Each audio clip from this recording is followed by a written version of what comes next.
साथियों नमस्कार।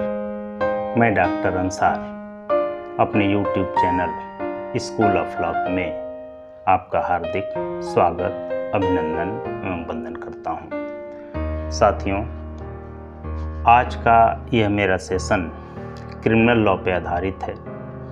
आज से मैं फैमिली लॉ के साथ साथ क्रिमिनल लॉ पर भी तमाम लेक्चर्स को लेकर के आपके सामने आ रहा हूं।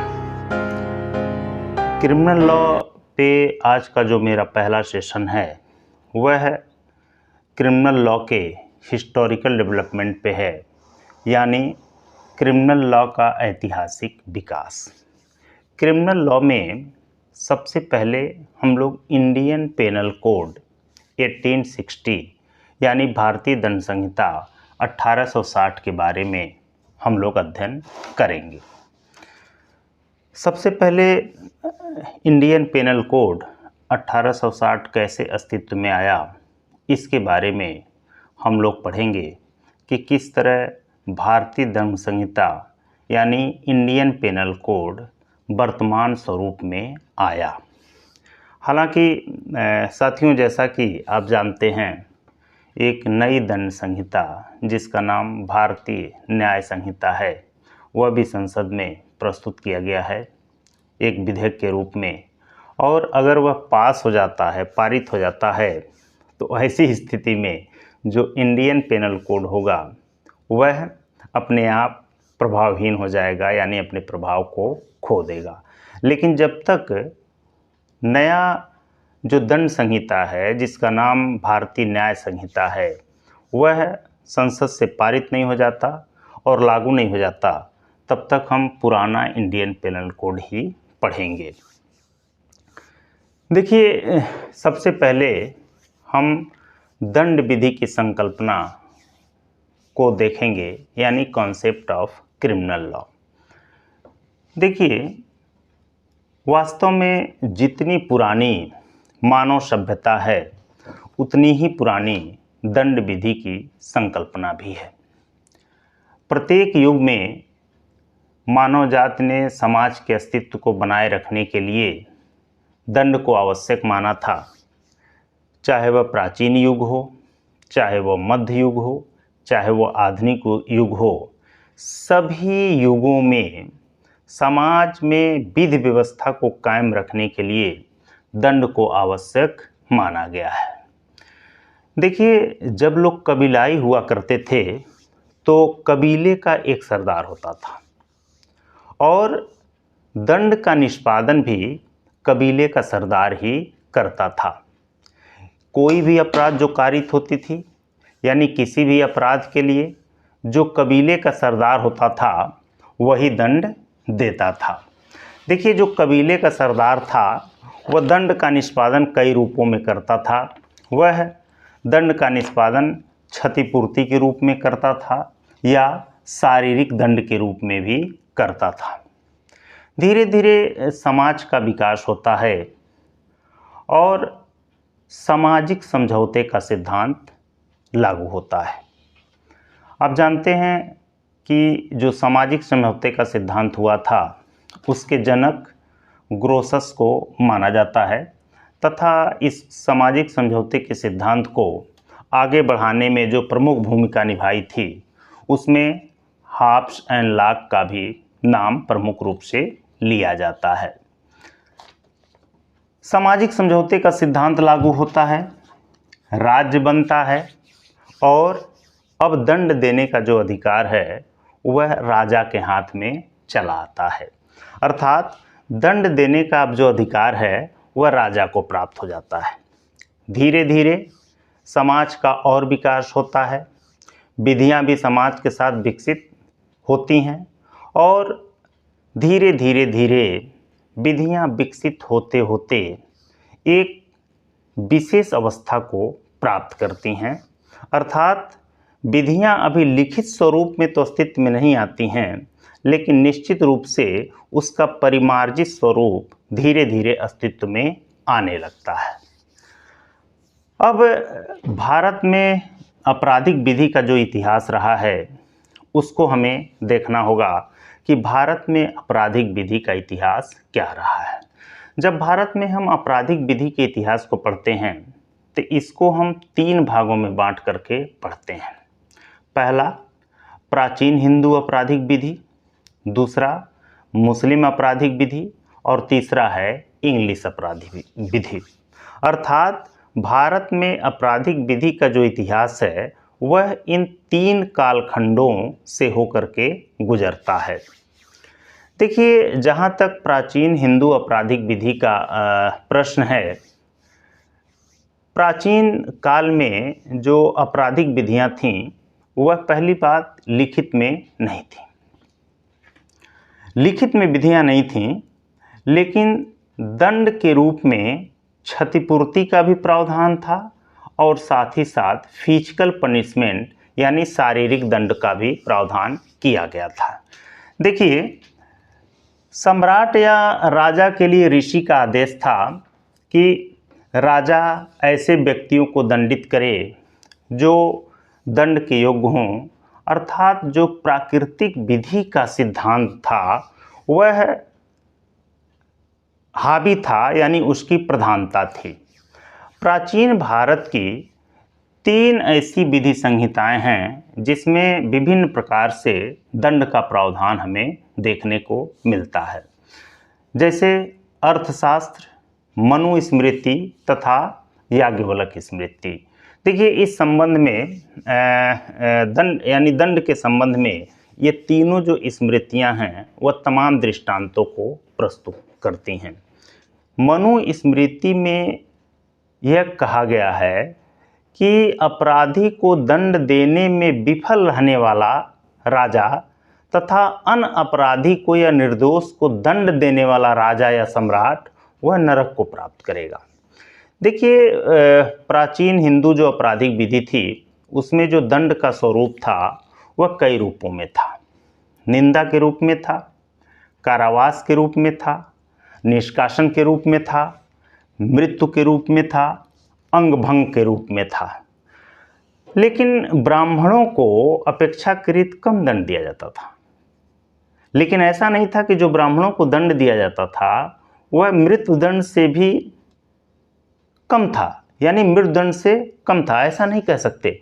ब्राह्मणों को मृत्युदंड के स्थान पर देश निकाला की सजा दी जाती थी, अर्थात निष्कासन की सजा दी जाती थी। अब हम आते हैं मुस्लिम आपराधिक विधि पर। देखिए, जो मुस्लिम आपराधिक विधि था उसका भी जो स्वरूप था वो लिखित में नहीं था। पहली बात कि मुस्लिम आपराधिक विधि का स्वरूप भी रिटन में नहीं था, लिखित में नहीं था। जो मुस्लिम विधि व्यवस्था थी वह पूरी तरह कुरान और हदीस पर आधारित थी, यानी जो शरीयत लॉ थी उसी पर पूरी तरीके से जो मुस्लिम विधि व्यवस्था थी वह आधारित थी। कह सकते हैं कि विधि को स्पष्ट करने का जो पूरा दायित्व था वह काजियों पर था, अर्थात विधि का इंटरप्रिटेशन या व्याख्या जो करते थे वो काजी करते थे। पूरा एक्सप्लेनेशन का या विधि की व्याख्या करने का या विधि को स्पष्ट करने की जो जिम्मेदारी थी वह काजियों की थी। और काजी में समझते हैं कि एक धार्मिक अगुआ होता है। जो मुस्लिम आपराधिक विधि था वह 2 भागों में बटा हुआ था। बड़ी ध्यान देने वाली बात है कि जो मुस्लिम आपराधिक विधि था वह 2 भागों में बटा था। पहला जो था वह था ईश्वर के विरुद्ध अपराध और दूसरा जो था वह था व्यक्ति के विरुद्ध अपराध। जो ईश्वर के विरुद्ध अपराध था उसमें कौन कौन से अपराध आते थे? जो जारता थी यानी एडल्ट्री, जो एडल्ट्री थी वह ईश्वर के विरुद्ध अपराध मानी जाती थी। और साथ ही साथ जो शराबखोरी थी वह भी ईश्वर के विरुद्ध अपराध मानी जाती थी। अब कौन से ऐसे अपराध थे जो व्यक्ति के विरुद्ध अपराध माने जाते थे? देखिए, हत्या के अपराध, लूट के अपराध, चोरी के अपराध, ये सब जो अपराध होते थे वह व्यक्ति के विरुद्ध माने जाते थे।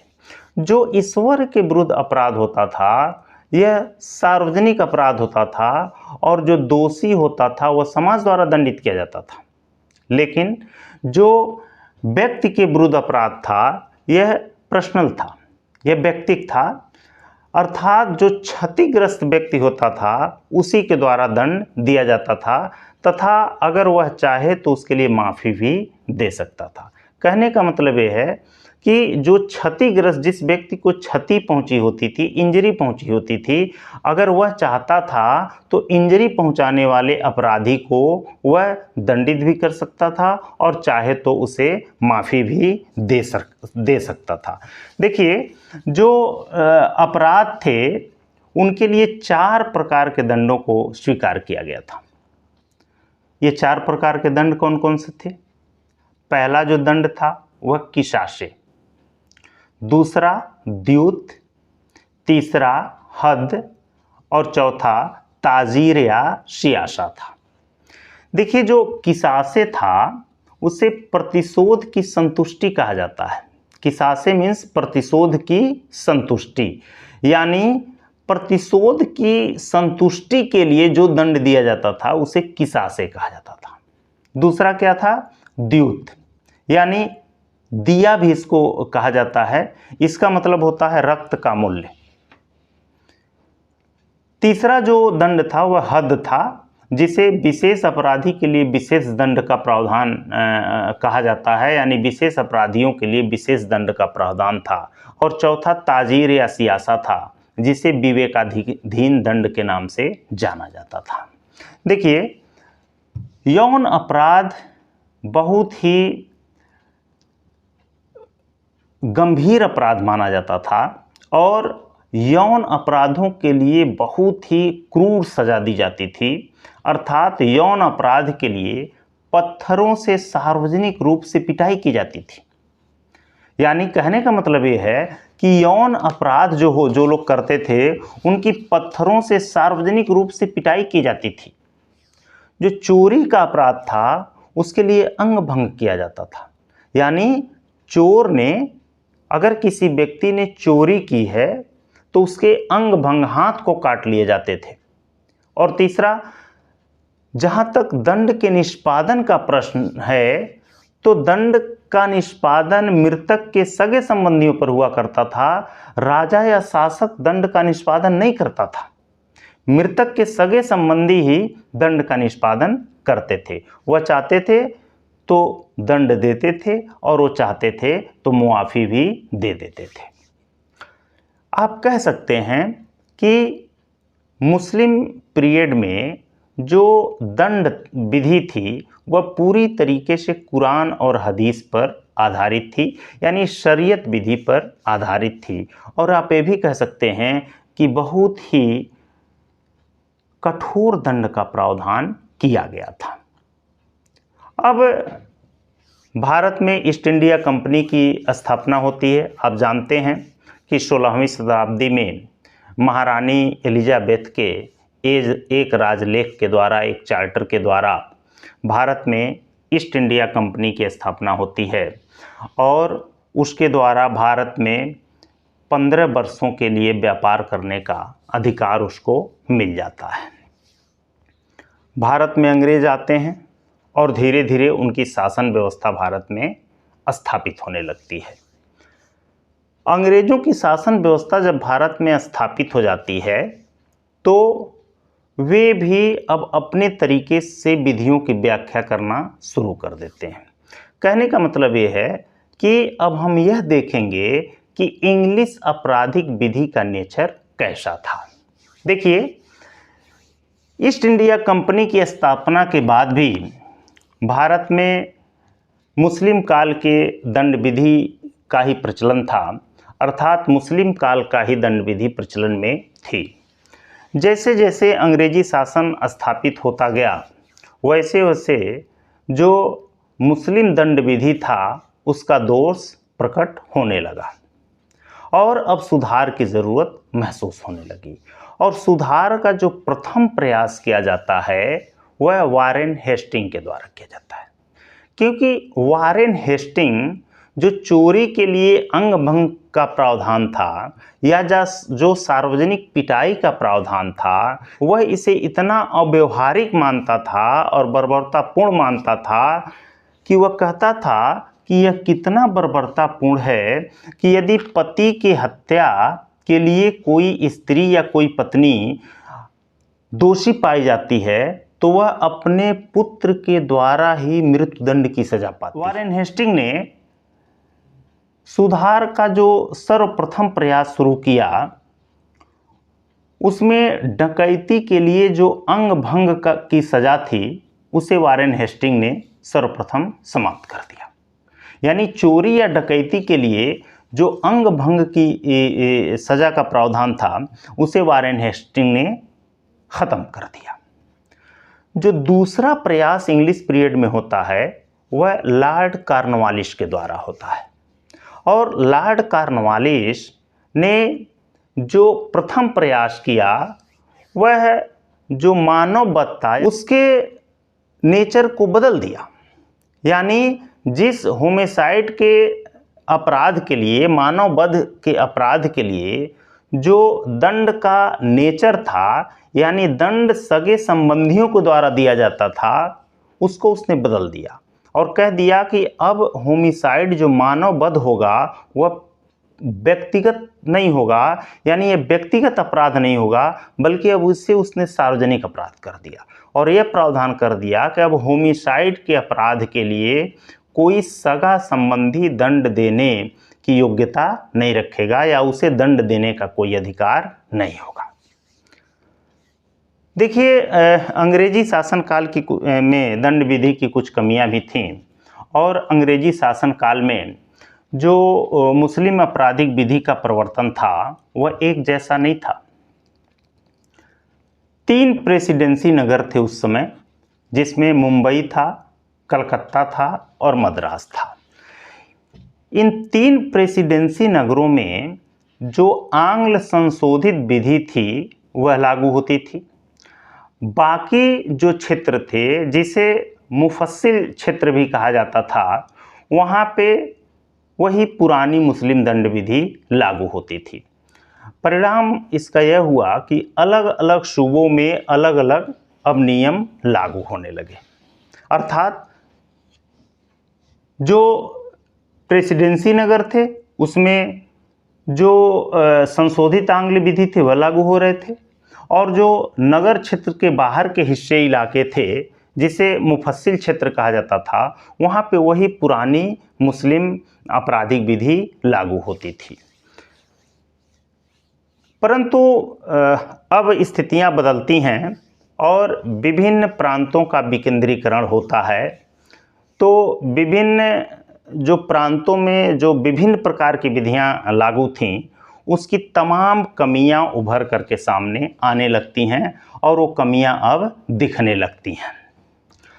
अब अंग्रेज़ों को भी एक केंद्रीय कानून की आवश्यकता महसूस होने लगती है। उन्हें लगता है कि जो कानूनों में विभिन्नता है, यानी प्रेसिडेंसी नगरों में अलग कानून है, अन्य जगहों पे अलग कानून है, किसी क्षेत्र विशेष में अलग कानून है, किसी क्षेत्र विशेष में अलग कानून है, अब इसका दोष प्रकट होने लगता है और अब अंग्रेज़ों को एक केंद्रीकृत कानून की आवश्यकता महसूस होने लगती है। उन्हें लगता है कि अब वक्त आ गया है जब सबके लिए एक केंद्रीकृत कानून बना करके लागू किया जाना चाहिए, और अब संपूर्ण भारत के लिए एक दंड विधि लागू करने की आवश्यकता भी महसूस होने लगती है।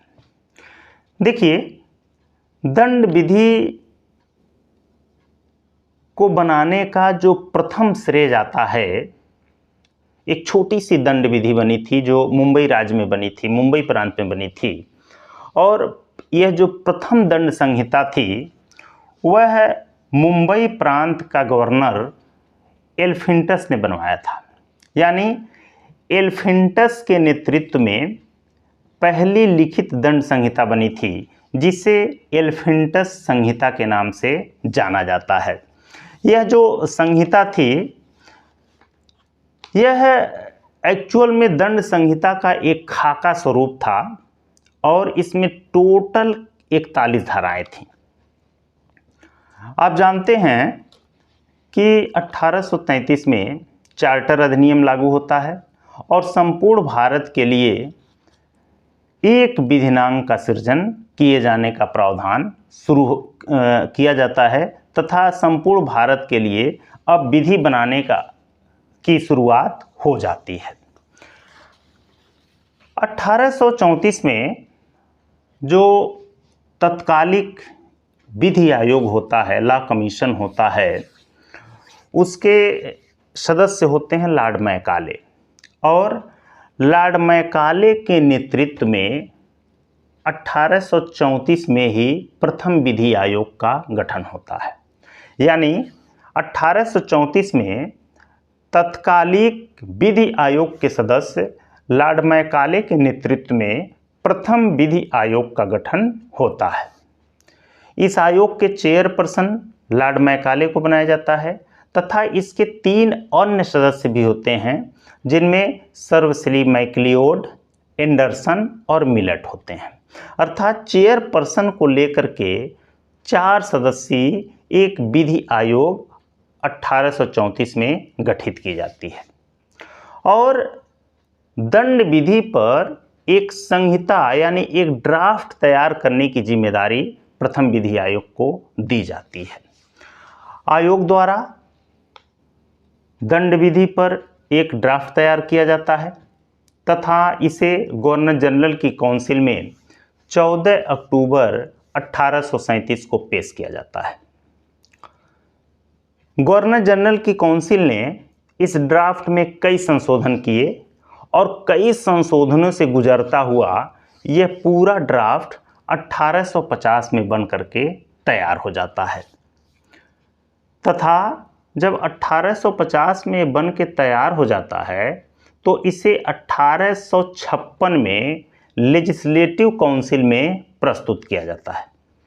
लेजिस्लेटिव काउंसिल में यह ड्राफ्ट प्रस्तुत हो जाता है तमाम संशोधनों के बाद और लेजिस्लेटिव काउंसिल से 6 अक्टूबर 1860 को यह पारित हो जाता है। यानी अक्टूबर 6, 1860 को यह जो बिल है वह पास हो जाता है और ठीक उसी दिन गवर्नर जनरल की इस पे अनुमति भी मिल जाती है।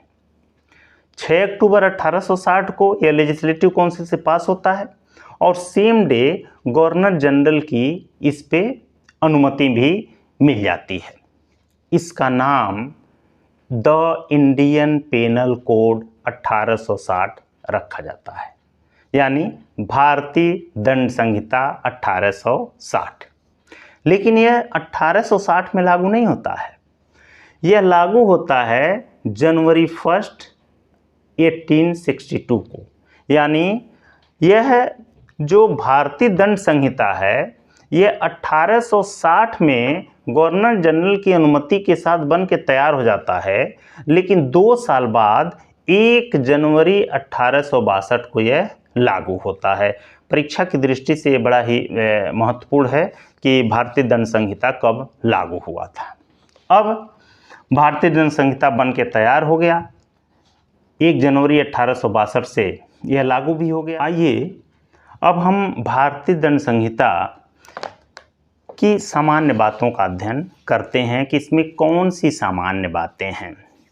देखिए, सबसे पहले इसका नाम भारतीय दंड संहिता 1860 है, अर्थात इंडियन पेनल कोड 1816। इसका अधिनियम संख्यांक एक्ट नंबर 45 है। इसमें कुल अध्याय 23 हैं तथा इसमें कुल धाराएं 511 हैं। देखिए, जब हम इंडियन पेनल कोड 1860 के अध्याय 1 यानी प्रस्तावना को पढ़ेंगे तो सबसे पहले उसकी उद्देशिका को हम पढ़ेंगे। देखिए, उद्देशिका क्या कहती है। उद्देशिका कहती है कि भारत के लिए एक साधारण दंड संहिता का उपबंध करना समीचीन है, अतः यह निम्नलिखित रूप में अधिनियमित किया जाता है। अर्थात इसके नीचे तमाम धाराओं को अब लिख करके स्पष्ट किया जाता है। धारा 1 जो है सामान्य बातों से ही संबंधित है और धारा 1 इस संहिता के नाम और उसके प्रवर्तन तथा विस्तार की बात करती है। धारा 1 क्या कहती है? धारा 1 कहती है कि यह अधिनियम भारतीय दंड संहिता कहलाएगा और इसका विस्तार जम्मू कश्मीर राज्य के सिवाय संपूर्ण भारत पर होगा। लेकिन जैसा कि आप जानते हैं कि 2019 में भारत की संसद ने जम्मू कश्मीर राज्य के संदर्भ में जो भारत के संविधान के आर्टिकल 370 में विशेष प्रावधान था, जिसके द्वारा जम्मू कश्मीर राज्य को विशेष राज्य का दर्जा दिया गया था, उसके कुछ हिस्सों में संशोधन कर दिया जाता है, कुछ हिस्सों को निकाल दिया जाता है। और वर्तमान में अब जो धारा 1 है इंडियन पेनल के कोड का, उसका जो नाम और उसके प्रवर्तन का विस्तार है वह इस प्रकार होगा कि यह अधिनियम भारतीय दंड संहिता कहलाएगा तथा इसका विस्तार संपूर्ण भारत पर होगा। देखिए, भारतीय दंड संहिता इतनी महत्वपूर्ण संहिता थी कि आप कह सकते हैं कि भारत के आपराधिक विधि के इतिहास में यह पहली कोडिफाइड लॉ थी, यानी पहली संहिताबद्ध विधि थी और इतना विस्तृत और इतना सुस्पष्ट है कि आज भी तमाम अपराधों को परिभाषित करने तथा दंड देने के संबंध में जो इसमें प्रावधान हैं आज भी फिट बैठते हैं। अर्थात इन्हीं सब विशेषताओं की वजह से भारतीय दंड संहिता 1860 के बारे में सर फिट्जजैक्स स्टेफन ने कहा है कि भारतीय दंड संहिता 1860 अपने मुख्य निर्माता यानी जो लॉर्ड मैकाले थे उनके बारे में सर फिट्जजैक्स स्टेफन कहते हैं कि भारतीय दंड संहिता 1860 अपने मुख्य निर्माता की कभी भी समाप्त न होने वाली स्मारिका है। बहुत ही महत्वपूर्ण बात लॉर्ड मैकाले के बारे में कही जाती है और सर फिट्जजेम्स स्टेफन के इस वक्तव्य से ही, वाक्यांश से ही आप समझ सकते हैं कि जो इसको बनाने वाले थे यानी लॉर्ड मैकाले, मैक्लियोड, एंडरसन और मिलेट जो प्रथम विधि आयोग के सदस्य थे, उन्होंने कितनी काबिलियत और कितनी ही चतुराई के साथ इस संहिता को बनाया, संहिताबद्ध किया कि आज भी अपराध को परिभाषित करने तथा दंड के प्रावधान के संबंध में इस संहिता का कोई जवाब नहीं है। इसी के साथ आज के इस एपिसोड को ख़त्म करने की हम इजाज़त चाहते हैं। अगर आपको यह एपिसोड मेरा पसंद आया है या आया हो तो आपसे गुजारिश है कि मेरे चैनल स्कूल ऑफ लॉ को आप लाइक करें, सब्सक्राइब करें, शेयर करें तथा बेल आइकन को भी दबाएं, जिससे आगे जो भी एपिसोड या जो भी लेक्चर अपलोड किया जाए वो आप तक आसानी से पहुंच सके। इसी के साथ आप मुझे इजाज़त दीजिए। नमस्कार।